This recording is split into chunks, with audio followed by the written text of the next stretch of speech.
Hi there. Thanks so much for joining me today for the latest episode of Impact Real Estate Investing. My guest today is Daniel Parolek. Daniel's an architect and rising star urbanist. His firm, Opticos Design, has been working in urban placemaking and master planning for 2 decades now. But Daniel is best known for framing the idea of missing middle housing. Just delivering more housing is not enough, says Daniel. We need to think about how this housing reinforces a high-quality built environment and how to provide a range of housing for all segments of the market, including moderate and low-income households. Daniel's new book, Missing Middle Housing, Thinking Big and Building Small to Respond to Today's Housing Crisis, is a how-to book exploring these issues. Please listen in to our fascinating conversation. And if that's not enough, be sure to go to evepicker.com to find out more about Daniel on the show notes page for this episode. You can sign up for my newsletter to access information about impact real estate investing and get the latest news about the exciting projects on my crowdfunding platform, Small Change.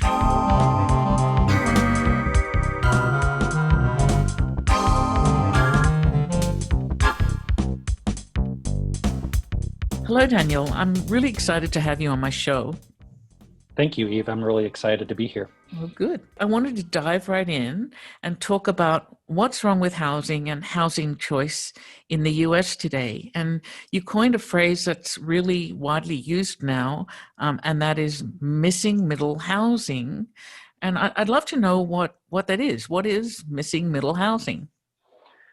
Yeah, it's a great starting point. So it's a topic I'm obviously very passionate about, and the reason that I decided to emphasize and I coined this term back in 2011 is I wanted to help emphasize and frame a conversation about the broad range of housing choices that the market is wanting and needing that the development industry is not delivering in any market across the United States. And historically, right, we've done a really great job of defining policy, creating zoning, and creating development industries that can deliver single family homes in large quantities. So we've done a really great job with that over a series of 5 or 6 decades. I would say over the course of the last couple of decades, starting in the early 2000s, really in the United States, cities started figuring out how to plan for and zone for in the development industries, and financial industries figured out how to deliver the larger, 5, 6, 7+ story condos, mixed use or apartment buildings.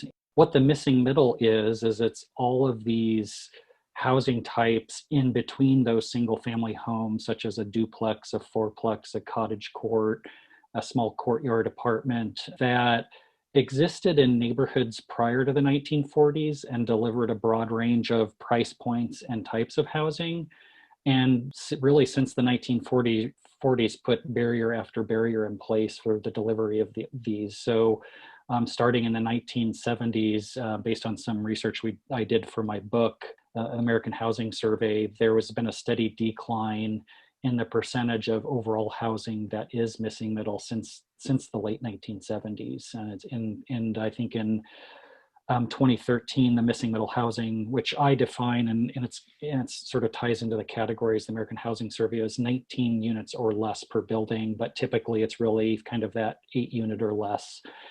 Less than 3% of housing delivered in 2013 was missing middle housing. And so what we're seeing is that there's a shift in demand in the markets, and people want walkability, they want mobility choices, they want more compact living, they want access to goods and services around the corner from their households, but that sort of lifestyle in home is being delivered less and less. So the question I have really is, why is that? I mean, I suspect some of it is financing, but yeah, why has it declined so much? one of the things I really enjoyed about writing my book is I got to actually sit down and do some research and write a chapter on the many barriers that are in place for the delivery of missing middle. And, we could talk for a couple of hours just about those barriers, but I think the real starting point for a good conversation about why they're not being delivered really starts with antiquated zoning. We're utilizing a zoning system that was created as an operating system that was created over 100 years ago. The more I do these podcasts, the Yep. more zoning seems Yep. to be the root of all evil. Yeah. I sort of often ask the question when I'm talking to an audience of like, how many operating systems that are 100 years old are we still using? And there's very, very few of them, but zoning is one of them. So actually starting 20 years ago when I started my firm Opticos Design, one of our real focuses was pushing for zoning reform, because both with our developer clients as well with our clients that were cities, we were finding that everybody wanted the right kind of projects, but the zoning was in the way. Now, that's just one of many barriers, as I mentioned before, right? There's everything from right. There's construction defect liability that makes it really hard in many states, or risky, I will say, in many states for developers to build condos at the missing middle scale. Just too much risk to sort of warrant taking that type of condo project on. Right? It's really hard for developers to finance condos and for households to purchase condos. It's just not an easy system that's set up Right. in the same way as you can buy a single family detached house. Yeah, no, I built an 8-unit condo building years ago, Mhm. and it was pretty miserable.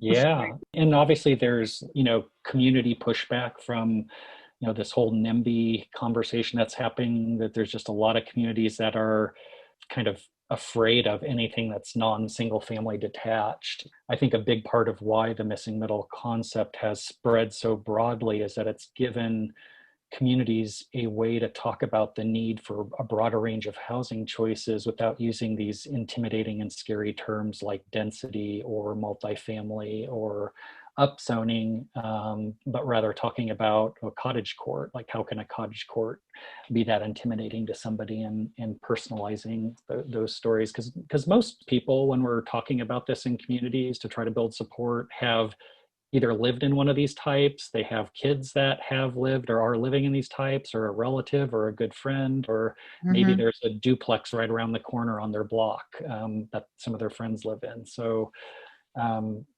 that we find Interesting. that sort of shifting that conversation away from some of this terminology like density that brings really negative perceptions to people's minds is a really important way to kind of remove that community pushback barrier.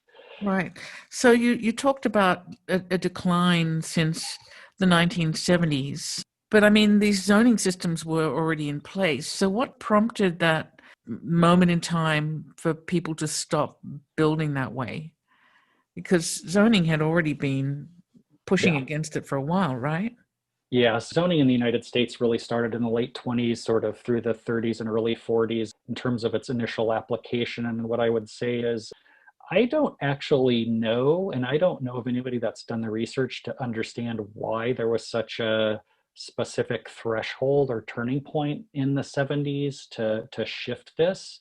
I mean, it must have had to do with federal funding or federal programs, but I don't actually know the answer to that. But it would be it's a good sort of research project for a graduate student to Yeah. to take on for sure.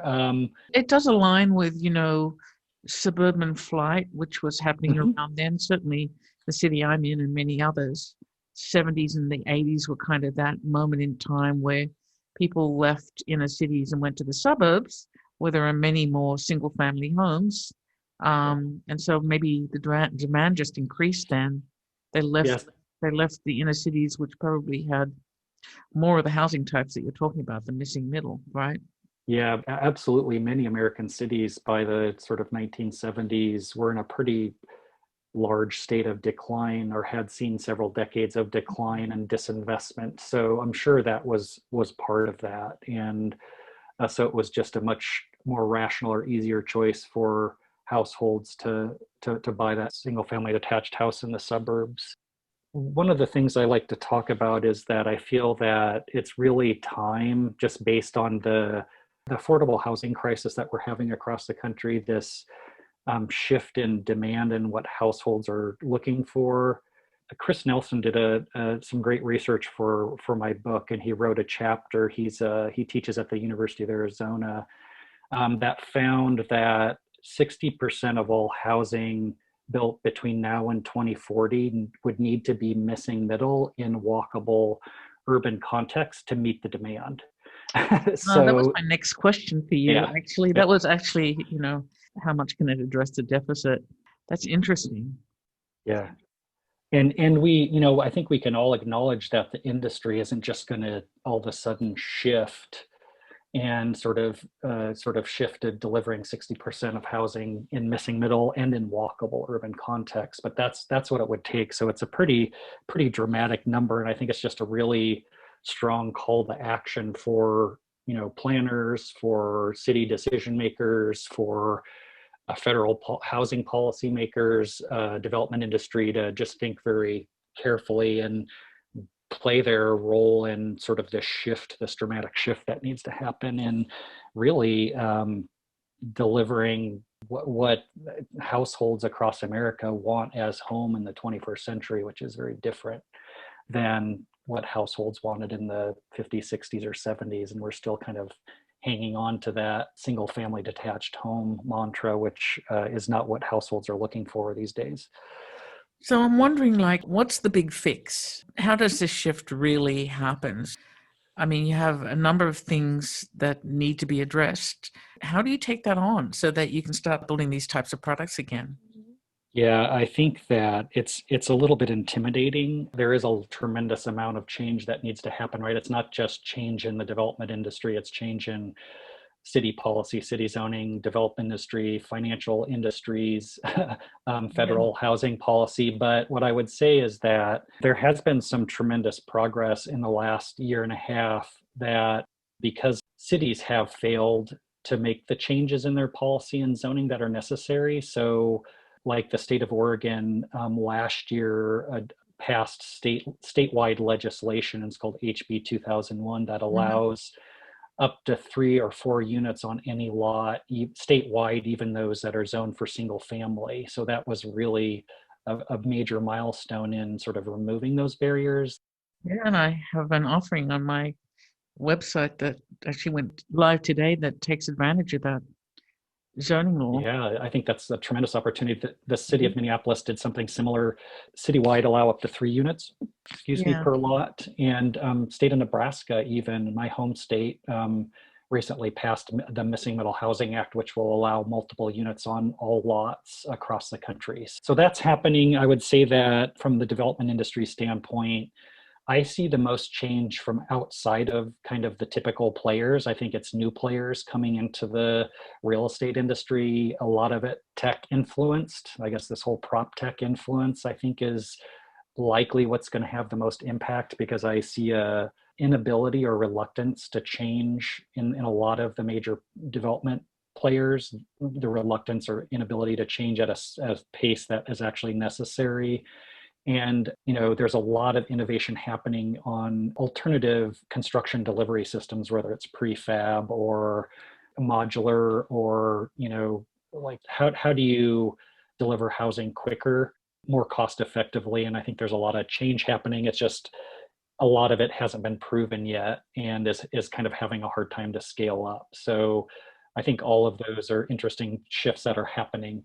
Yeah, so I want to go back to the statewide legislation. Mhm. So when the state legislates, you can now put up to 4 units on a lot, Mhm. but zoning doesn't change. What does that look like when you have typical single family house setbacks and a statewide legislation that now says you can squeeze more onto the site? How does everyone manage that? Yeah. So as part of that legislation, is it requires the local jurisdictions to change their zoning by a specific time in a specific time period. And so like the state of Oregon right now is going through a large process where they're providing grants to local jurisdictions to change that zoning, and they're creating a model code. That's expensive. Yeah, and it's not simple. It's not No. simple. And what I see is, and I noticed that there was I think it was a podcast or a blog post on your site about the barriers of parking requirements can Yes. have on housing and the cost of housing. And I think it's going to be really interesting to see, because I don't think it was specifically part of the legislation that local jurisdictions had to remove or reduce parking requirements. And based on our work, both with cities and with developers, we found that it's absolutely necessary for cities to ideally remove and at least dramatically reduce their parking requirements to really make missing middle feasible. Yeah, I interviewed Donald Shoup, Oh yeah. who basically says, those thousands of pages of parking requirements in zoning laws should be replaced with one line: parking not required. Yes, yes. Yeah, and I know you focus and talk a lot about sort of mobility choices, and I like that your change index that you use to score projects really focuses on sort of these walkable, urban, mobility rich contexts, which is fantastic. And I feel like the demand for that walkable urban living, and I think that's a term Chris Leinberger coined, and I know you interviewed him, Yes. it's like a third of baby boomers, which is the largest market segment, and 2/3 of millennial households want this walkable urban living. And right, it's a really simple supply and demand equation that you have a really high demand and a low supply that's not really growing. Like I'm not an economist, but it's a pretty easy basic economic equation that sort of is going to, the responses or the result is going to be really unaffordable, high cost housing in those areas that are delivering that walkable urban living. And we're working on a project right now called Cul-de-sac Tempe, which will be the largest Carfree community in the country when it's built next year. And it's in Tempe, Arizona. And the developers, our clients, their name is Cul-de-sac. It's obviously an ironic name. Yes, it is. They believe very strongly that there's a demand for this car-free living, and they have more deposits from interested renters than they have units in the first phase. And they have, I think, something like Wow. 3,000 interested renters signed up to lease future phases. And so it's proving that there's a really strong demand for choice. I think it's really about Yes, providing yeah. choice. And even in the Phoenix metro, one of the most auto-centric places in the country, that you can deliver this car-free living, and people are super interested in it. And it's Well, probably because the product they can afford to build is probably higher quality, because they don't have to add in parking spaces and the cost of those. And the person renting those apartments also doesn't have to pay for the cost of those. It seems like it's a win-win if you can locate, living units close to transit. It's yeah, just better for everyone. yeah, it's along the light rail line. Oh, that's fabulous. They're being very thoughtful about bike share stations, electric scooter stations, pick up and drop off from the Lyft and Ubers of the world. And they're even getting funding from tech companies that are testing some of the technology within the project, things like delivery, robot delivery, and delivery of groceries and things like that. So it's kind of a testing ground of sorts. And yeah, it's absolutely, they're not having, so if they're having to build even one parking space per unit, right, it would end up A lot of necessitating land. a parking garage, a big Yeah, expensive yeah. at 30 or 40 grand per space, and a lot of land. And as the master planner of that project, it just opened up so many opportunities to create the most high quality public spaces. 60% of the project is public space because because cars aren't having to slice through the project or being parked on the project. And the housing types we were able to create are courtyard based. They're very responsive. Both the plan and the housing types are responsive to the desert climate. And so it's a really compact urbanism Interesting. really Interesting. narrow paseos and courtyard housing that's focused on, comfort in the hot season, but also fostering a really strong sense of community as well, which is Wow. a big goal of the project. So is this typical of the work you do at Opticus? Yeah, so yeah, we're about half of our work is with cities, and so with those cities, we're usually doing urban revitalization, transit-oriented projects, downtown plan, corridor revitalization plan, new transit, sort of thinking about the impact of future transit and how a place might evolve. And that entails everything from, the community participation process, the sort of visioning, sort of what's the defining the future form of the physical environment, as well as rewriting the zoning.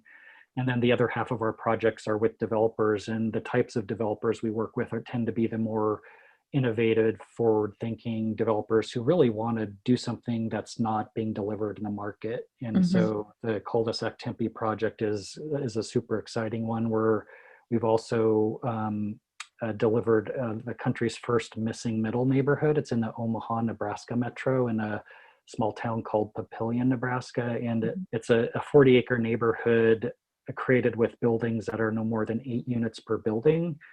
And there's now 132 units built, and the market is responding super well. It's performing financially very well for our client, and he's super excited. He can't build fast enough to keep up with the demand for it. Wow. Wow. So it's exciting to see that, and it's transforming a somewhat suburban context into a more walkable context. And part of that is we introduced a small neighborhood main street that has flex spaces on the ground floor of the live work units that have incubated a small pizza shop, a small yoga studio. It sounds like a coffee shop may be coming shortly, sort of got stalled due to COVID, but we just get excited about those sorts of projects that can sort of move the bar, and that project's redefining what Class A multifamily can look and feel like.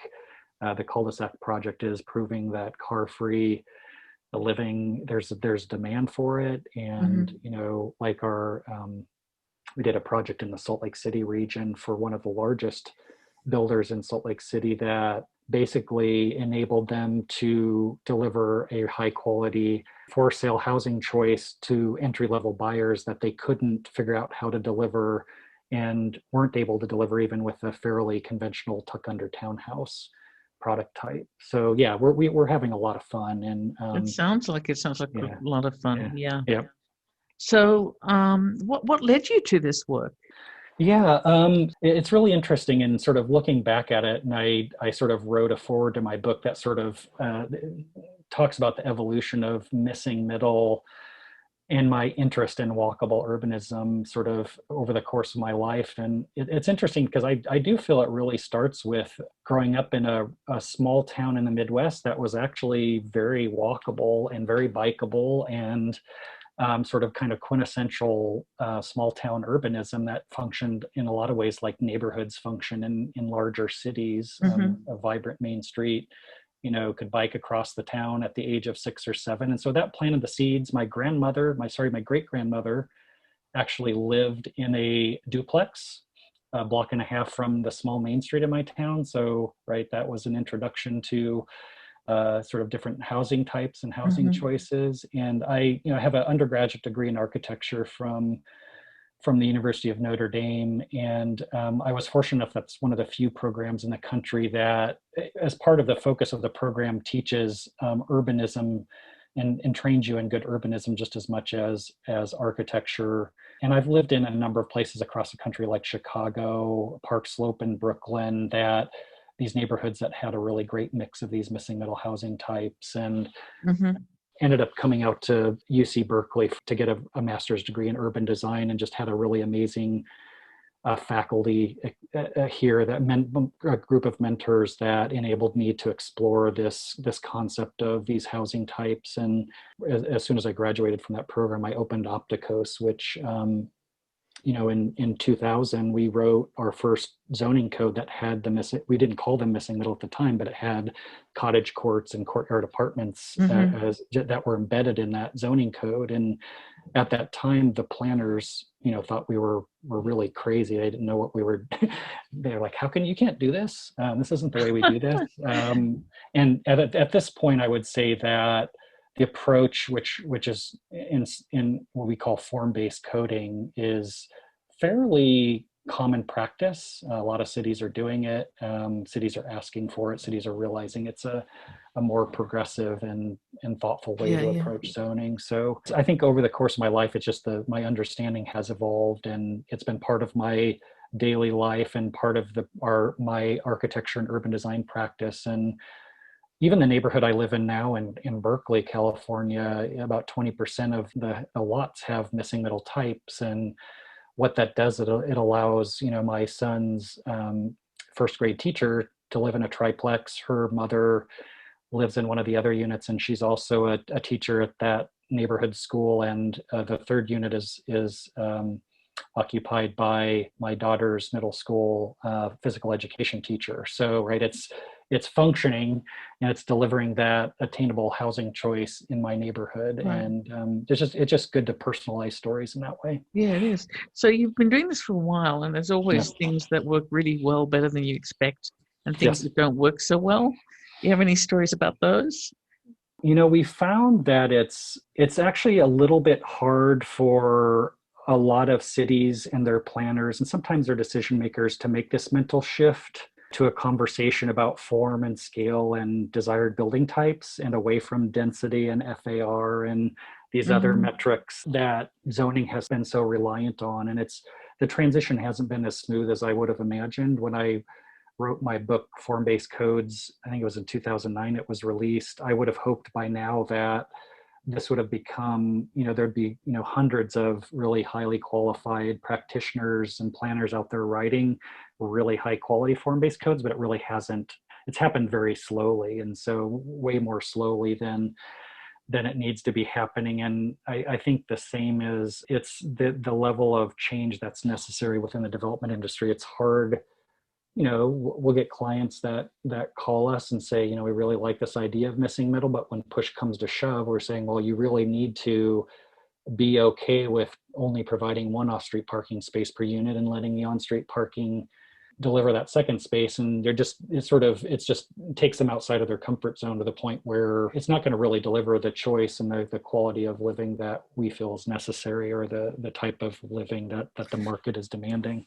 I mean, I really have to wonder how much of that is driven by, pretty traditional financial institutions. I probably sound a little bit like a broken record on this, but I know that, when you go to a bank that hasn't seen a product like the one you're trying to build before, it can be sometimes almost impossible to get it financed. And without financing, you don't have a project. So is that kind of the last frontier, banks? I don't know.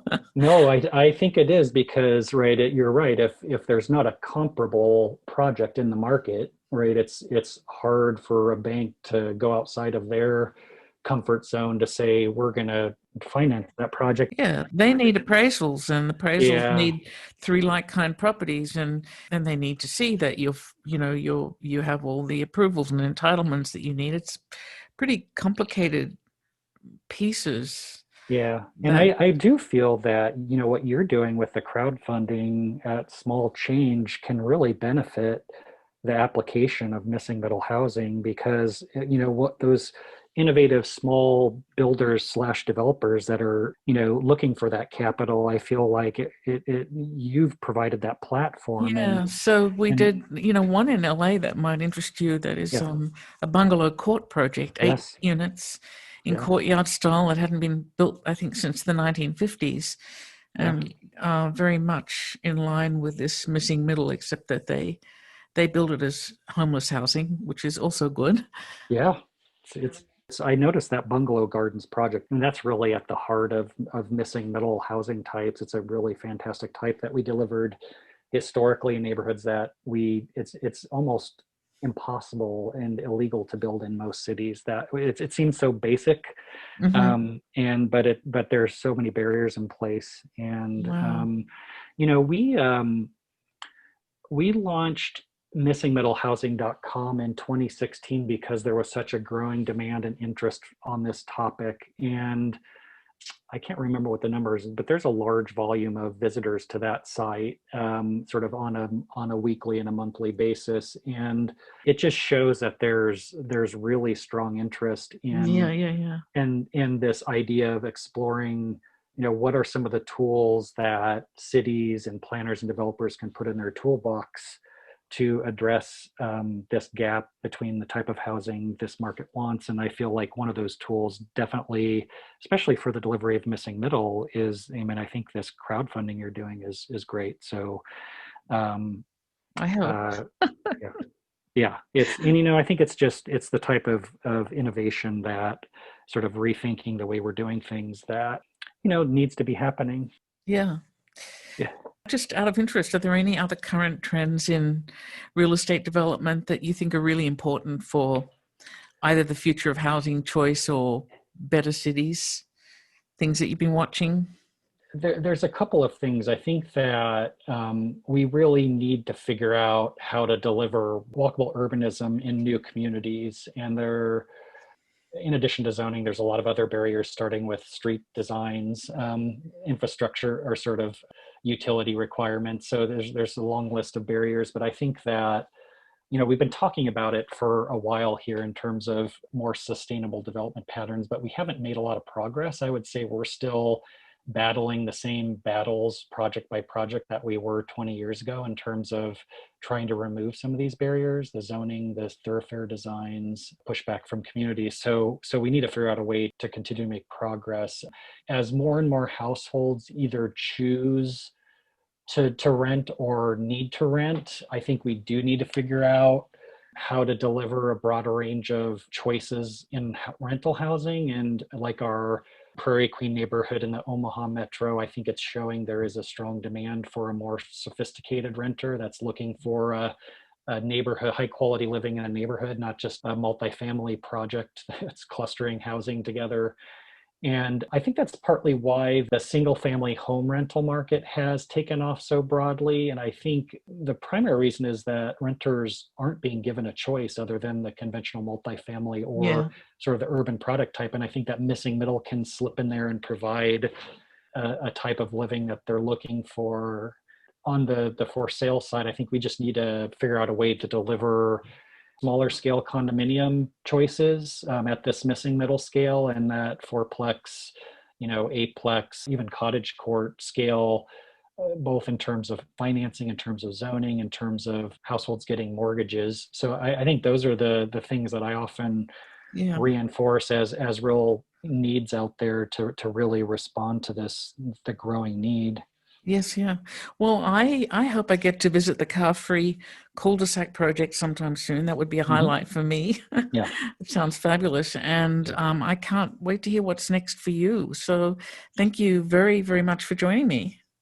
Thank you, Eve. I've really enjoyed this conversation, and I look forward to future conversations.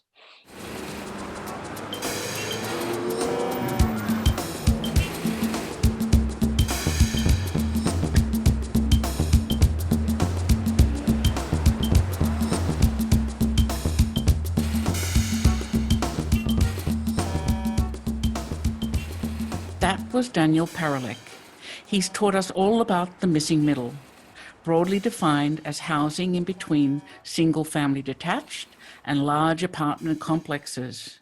We're talking about multi-unit housing types, such as duplexes and fourplexes, bungalow courts and mansion apartments, all of which were typically mixed in with single-family homes in pre-war city neighborhoods.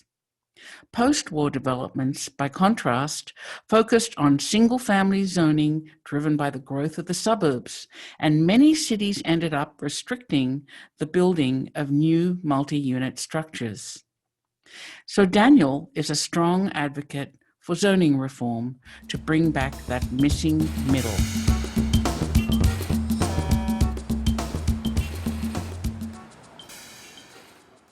You can find out more about impact real estate investing and access the show notes for today's episode at my website, evepicker.com. While you're there, sign up for my newsletter to find out more about how to make money in real estate while building better cities. Thank you so much for spending your time with me today, and thank you, Daniel, for sharing your thoughts. We'll talk again soon, but for now, this is Eve Picker signing off to go make some change.